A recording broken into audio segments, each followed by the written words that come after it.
الحمدللہ والصلاة والسلام علی رسول اللہ۔ اعوذ باللہ من الشیطان الرجیم، بسم اللہ الرحمن الرحیم۔ سورہ سجدہ کا تیسرا رکوع ہے، آیت نمبر 23 ہے۔ اللہ سبحانہ و تعالی ارشاد فرماتے ہیں، وَلَقَدْ آتَيْنَا، اور یقیناً ہم نے دی، موسیٰ الکتاب، موسیٰ علیہ السلام کو کتاب، فَلَا تَكُنْ فِي مِرْيَةٍ، لہٰذا آپ شک میں نہ ہوں، مِن لِقَائِهِ، اس کے ملنے سے، وَجَعَلْنَاهُ، اور ہم نے بنایا تورات کو، ہدن، ہدایت کا ذریعہ، لبنی اسرائیل، بنی اسرائیل کے لیے، وَجَعَلْنَا مِنْهُمْ، اور ہم نے ان میں سے بنائے، أَئِمَّةً، کچھ پیشوا، یہدون، وہ رہنمائی کرتے تھے، بِأَمْرِنَا، ہمارے حکم سے، لَمَّا صَبَرُوا، جب انہوں نے صبر کیا، وَكَانُوا بِآيَاتِنَا، اور وہ ہماری آیات پر، یوقنون، یقین رکھتے تھے، ان ربک، بلا شبہ آپ کا رب، ہوا یفصل، وہی فیصلہ کرے گا، بینہم، ان کے درمیان، یوم القیامت، قیامت کے دن، فیما کانوا، اس معاملے میں کہ وہ تھے، فیہ، اس میں، یختلفون، اختلاف کرتے، اولم یہد لہم، کیا ان کے لیے واضح نہیں ہوا، کم اہلکنا، کہ کتنی ہی ہم نے ہلاک کر دیں، من قبلہم، ان سے پہلے، من القرون، امتیں، یمشون، اب یہ چلتے پھرتے ہیں، فی مساکنہم، ان کے گھروں میں، ان فی ذالک، بلا شبہ اس میں، لآیات، یقیناً نشانیاں ہیں، لقوم افلا یسمعون، کیا پھر وہ نہیں سنتے۔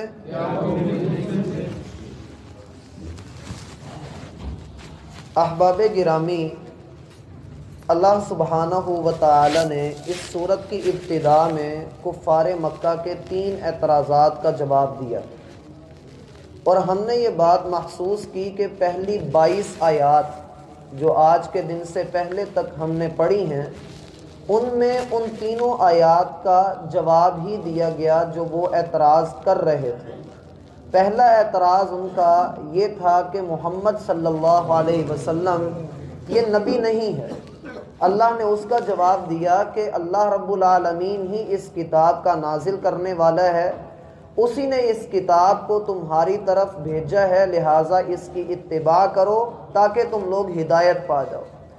دوسرا ان کا اعتراض یہ تھا کہ یہ کیسے ممکن ہے کہ انسان ایک اللہ کے سامنے جھکے، ایک اللہ رب العالمین کیسے ہو سکتا ہے، اجعل الآلہۃ الہا واحدا، کیا تمام معبودوں کی جگہ ایک معبود، یہ تو عجیب بات ہوئی۔ اللہ رب العالمین نے انسان کو حکم دیا کہ اپنی تخلیق پر غور کرو تو تمہیں اس بات کی سمجھ آ جائے گی۔ اور تیسرا اعتراض ان کا یہ تھا کہ وہ آخرت کے منکر تھے، اللہ رب العالمین کے سامنے کھڑے نہیں ہونا چاہتے۔ اللہ نے فرمایا کہ جب ہم تمہیں کھڑا کریں گے تب تمہاری ندامت اور شرمندگی تمہارے کسی کام نہ آ سکے گی۔ اب وہی باتیں دوبارہ ایک انداز میں، نئے انداز میں ہمارے سامنے رکھی جا رہی ہیں۔ ترجمہ پڑھتے ہوئے جو آپ نے ابھی پڑھا، ہو سکتا ہے کہ آپ کو موضوع کے بدلنے کا خیال دل میں آیا ہو کہ پیچھے بات کچھ اور تھی، لیکن اب یہاں پر موسیٰ علیہ السلام کا تذکرہ کیوں کیا گیا ہے؟ بات اصل میں یہ ہے کہ اللہ سبحانہ و تعالی نے ہمیں آخری امت بنایا ہے. ہم اس دنیا میں اپنے اس دین کے پیروکار ہیں جو دین ہماگیر ہے، عالمگیر ہے، قیامت تک اس نے رہنا ہے. اس کی زندگی قیامت تک ہے، اس کی شریعت، اس کے احکامات قیامت تک کے لیے نازل کیے گئے ہیں. اور اس دین کی یہی خاصیت اسے دوسرے ادیان سے ممتاز کرتی ہے. پہلے جتنے بھی انبیاء اور ادیان آئے وہ سارے ایک علاقے یا ایک قوم کی طرف ہوا کرتے تھے، لیکن محمد الرسول اللہ صلی اللہ علیہ وسلم کی نبوت اور بعثت کے بعد دنیا کے کونے کونے میں اس دین کا پیغام پہنچانا ہم سب پر لازم ہو چکا ہے. اور اسی کے لیے تبلیغ ہے، اسی کے لیے دین کی اشاعت ہے. اور اسی لیے اللہ کے رسول کا فرمان ہے کہ آپ دین کی ایک بات بھی جانتے ہیں تو آگے ضرور بتائیے، اگلے کے کانوں میں ڈال دیجیے. لہٰذا ضرورت اس بات کی محسوس کی گئی کہ جب محمد الرسول اللہ کو قیامت تک کے لیے مبعوث کیا گیا ہے تو جو ان کے پیروکار ہوں، اب ہر بندہ ایک لیول کے اوپر نہیں ہوتا، ہر بندے کا اپنا اپنا ایک لیول ہوتا ہے. دنیا میں جتنے انسان ہیں ہر ایک کا اپنا اپنا نظریہ اور اپنا اپنا سوچنے کا انداز ہے. لیکن کچھ باتیں ایسی ہوتی ہیں جن پر سارے لوگ اکٹھے اور متفق ہوتے ہیں، جسے ہم لوگ عقیدہ کہتے ہیں. عقیدے کے اوپر کوئی سمجھوتا یا کمپرومائز نہیں کیا جاتا.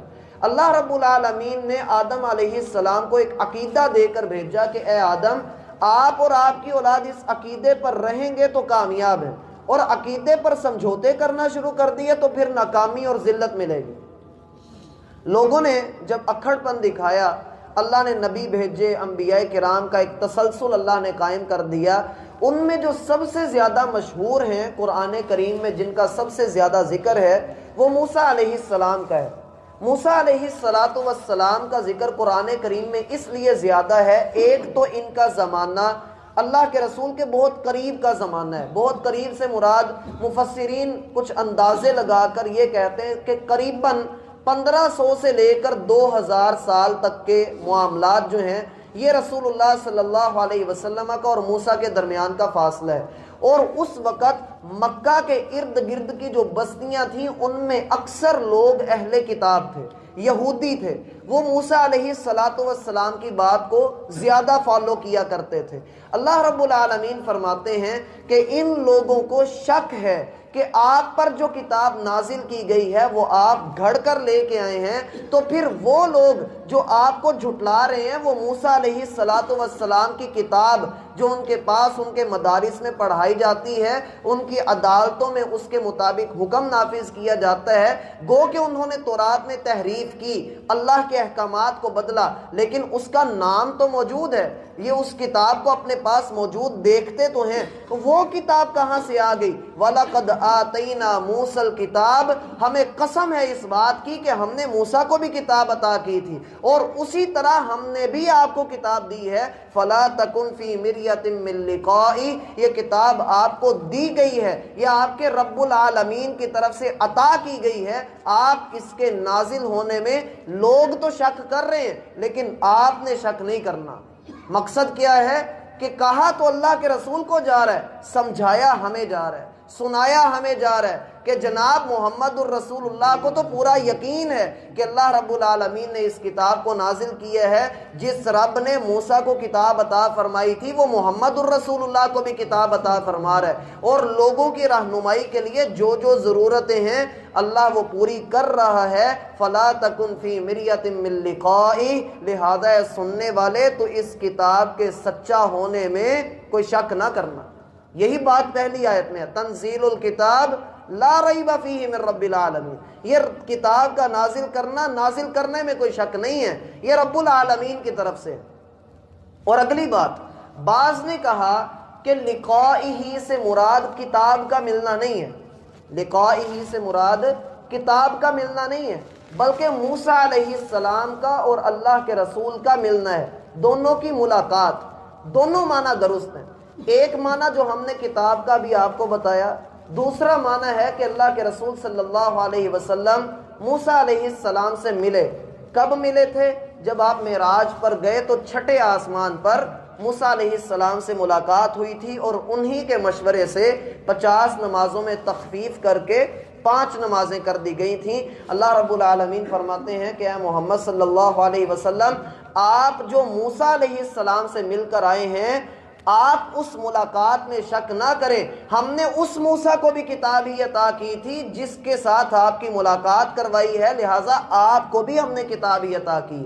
اور بعض لوگوں نے اس کا ایک تیسرا معنی بھی بیان کیا ہے، اور تینوں معنی درست ہیں۔ بعض لوگوں نے کہا کہ لقائی ہی میں جو ہا کی ضمیر آ رہی ہے، ہی کے جو الفاظ آ رہے ہیں، اس کا معنی یہ ہے کہ جس عذاب کو یہ جھٹلاتے ہیں، یہ مشرکین مکہ جس عذاب کو جھٹلاتے ہیں، من لقائہ، وہ عذاب بنی اسرائیل پر پہلے آ چکا ہے۔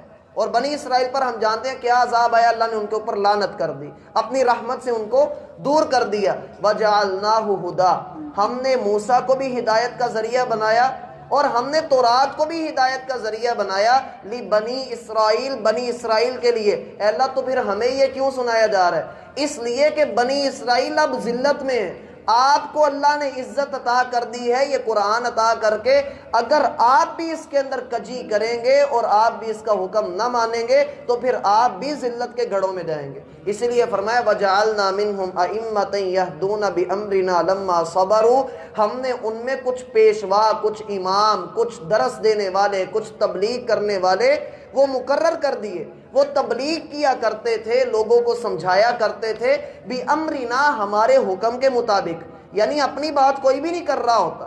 جو ہمیں دین کی بات بتاتا ہے میرا بھائی، وہ اپنی بات نہیں کر رہا ہوتا، اگر وہ اپنی بات کرے گا تو گنہگار ہوگا، وہ تو اللہ کے دین کی بات کر رہا ہے، اور اگر ہم اس پہ اعتراض کرتے ہیں گویا ہم اللہ پہ اعتراض کر رہے ہیں۔ لما صبروا، جب انہوں نے صبر کیا، یہ بڑا کٹھن مرحلہ ہے۔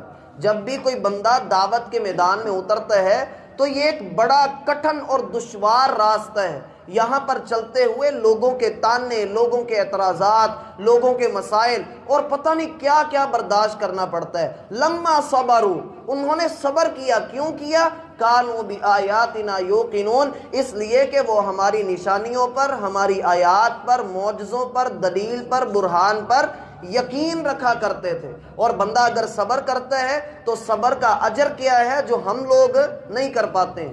صبر کا اجر کیا ہے؟ انما یوفی الصابرون اجرہم بغیر حساب، اللہ کھلم کھلا اپنی شان کے مطابق اجر ان کو عطا کرے گا۔ اس لیے اللہ فرماتے ہیں ان ربک هو یفصل بینہم یوم القیامہ، بنی اسرائیل نے جن باتوں میں اختلاف کیا، بنی اسرائیل نے جن باتوں میں کجی اختیار کی اور اپنے دین کو پیچھے ڈال کر اپنی رائے کو لے کر آئے۔ کہا جاتا ہے کہ سعید بن مسیب رحمہ اللہ، ان سے ایک مسئلہ پوچھا گیا تو جواباً کہنے لگے کہ مجھے نہیں معلوم۔ لوگوں نے کہا کہ آپ تو تابعین کے امام ہیں اور آپ کو ہی پتہ نہیں کہ اس مسئلے میں کیا ہے۔ کہا مجھے نہیں علم۔ کہا پھر اپنی کوئی رائے دے دیں۔ کہتے ہیں میں کل قیامت کے دن اللہ کا سامنا کیسے کروں گا کہ میری رائے کو دین بنا لیا جائے؟ میں اللہ کا سامنا کیسے کروں گا؟ لیکن ہمارے ہاں فتویٰ ٹھک سے صادر کر دیا جاتا ہے، فوراً بتا دیا جاتا ہے نہیں جی اس مسئلے میں یہ ہے۔ پاکستان میں دو چیزیں بڑی زیادہ ملتی ہیں، ایک مولوی اور ایک ڈاکٹر۔ آپ ایک مجلس میں بیٹھ کر کہیں میرے سر میں درد ہے، آپ کو 10 گولیوں کے نام مل جائیں گے۔ آپ ایک مسئلے کی بات کرتے ہیں، آپ کو 10 رائے نظر آ جائیں گی، کیونکہ دین کو ہم نے کھلواڑ بنایا ہوا ہے، دین کو ہم نے سمجھا ہی نہیں، اس کی کوئی حیثیت رکھی ہی نہیں اپنے پاس۔ اللہ کے بندو، ہم جاتے ہیں کسی بھی دکان پر، برانڈ کی چیز لیتے ہیں اور اس کو لے کر اس کو اچھی طرح سے چھان بین کر کے اس کو لیتے ہیں، لیکن جب دین کی باری آئے تو ہر جو کوئی بھی ہمیں دین بتا دیتا ہے ہاں جی بس یہی ٹھیک ہے، یہی بس تسبیحاں پڑھ لو، پھونکے مار لو، بس یہی سارا دین ہے۔ وَقَانُوا بِآيَاتِنَا يُوقِنُونَ، جو ایمان والے ہوتے ہیں وہ تو یقین ہی رکھتے ہیں، اور جو اختلاف کرتے ہیں، جو اپنی دکانداری چلانے کی کوشش کرتے ہیں، کل قیامت کے دن تیرا رب ان کے اور حق والوں کے درمیان فیصلہ کر دے گا۔ اب یہاں پر ایک بات ذہن میں رکھیے کہ بعض لوگ یہ کہتے ہیں کہ بھائی جان ہم نے بڑی تحقیق کی، بڑے لوگوں سے پوچھا، بڑے علماء کرام سے سوال کیے، لیکن ہمارے سامنے حق بات واضح نہیں ہوئی، ہمیں سمجھ نہیں آئی، اب ہم کیا کریں؟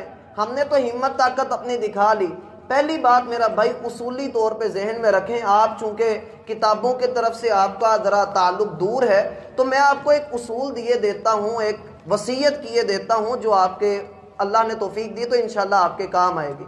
ایک تو یہ ہے کہ آپ کوشش کیجئے رات کو 10 سے 15 منٹ کوئی نہ کوئی دینی کتاب کسی مستند عالم دین کی وہ اپنے گھر میں لا کر رکھیے. اللہ نے سب کچھ آپ کو عطا کیا ہے, تھوڑے سے پیسوں کے ساتھ اس کو خریدیے اور گھر میں اس کو پڑھیے. صحابہ کرام کے, سیرت کے اور دیگر کئی کتابیں آپ ان کو اپنے مطالعے میں رکھیے. دوسری بات یہ ہے کہ سوشل میڈیا ہم سب یوز کرتے ہیں, اس پر بہت سارے علماء جو مستند علماء کرام ہیں ان کے دروس موجود ہیں, ان سے استفادہ کرنے کی کوشش کیجیے. اور اگر آپ یہ دونوں کام نہیں کر سکتے ہیں, اگر یہ دونوں کام نہیں کر سکتے ہیں تو پھر اللہ سے دعا ضرور کیجئے, اے اللہ مجھے ایسی حق بات کی طرف رہنمائی دے جس میں لوگ اختلاف کر رہے ہیں, ایسی حق بات کی طرف رہنمائی دے دے جس میں لوگ اختلاف کر رہے ہیں. اللہ کے رسول کثرت سے یہ دعا کیا کرتے تھے, اہدنی لما اختلف فیہ من الحق باذنی, اے اللہ جو حق بات ہے نا اس کے اوپر مجھے لگا دے جس میں لوگ اختلاف کر رہے ہیں. انک تہدی من تشاء, تو جسے چاہتا ہے صراط مستقیم کے اوپر چلا دیتا ہے. تو کل قیامت والا معاملہ تو بڑا میرا بھائی سنگین معاملہ ہے. اس دن اختلاف کے معاملات اللہ سے کروانے کی بجائے اللہ نے جب کرنے ہیں تو پھر گنہگاروں کو جہنم کے اندر اور حق بات والوں کو جنت کے اندر. تو ہمیں وہاں پر نہیں, یہیں پر اپنے معاملات کلیئر کرنے ہیں, کیونکہ جب اللہ نے فیصلہ کرنا ہے تو اللہ کا فیصلہ کن حیثیت رکھتا ہے. اسی لیے اللہ فرماتے ہیں اولم یہدی لہم کم اہلکنا من قبلہم من القرون, ان لوگوں کو نظر نہیں آتا, یہ مشرکین مکہ کو اور پھر ہم سب کو, تم لوگوں کو نظر نہیں آتا کم اہلکنا من قبلہم من القرون, تم سے پہلے کتنے لوگوں کو ہلاک کر دیا گیا. ایک تو یہ آیت بنتی ہے عذاب کے معنوں میں کہ کتنی قوموں کو ہم نے تباہ کر دیا, ہلاک کر دیا, اور ایک اس کا معنی یہ بنتا ہے کہ تم سے پہلے کتنے لوگ گزر کر جا چکے, کتنے لوگ فوت ہو چکے. یمشون فی مساکنہم, وہ چلے گئے, ان کا مال ادھر یا ان کے گھر ادھر ہے, تم انہی گھروں میں رہتے ہو, ادھر ہی چلتے پھرتے ہو. ان فی ذالک لآیات, جو رب ان کو وہاں پر چلاتا تھا وہ ان کو لے گیا, وہ تمہیں بھی لے کر جائے گا. ان فی ذالک لآیات, اس میں بہت بڑی نشانیاں ہیں. افلا یسمعون, اگر اب بھی نہ سنو تو کب سنو گے. افلا یسمعون, تو پھر سنتے کیوں نہیں. وہ جسے جیسے نعرے لگائے گئے تھے نا, اب نہیں تو کب, ہم نہیں تو کون, تو اللہ بھی یہی پوچھا افلا یسمعون, اب نہیں تو پھر کب سنو گے. کچھ بتاؤ تو صحیح, کچھ دیکھو تو صحیح, تمہارے سامنے ساری نشانیاں موجود ہیں. اللہ ہمیں سمجھنے کی توفیق عطا فرمائے. وَلَقَدْ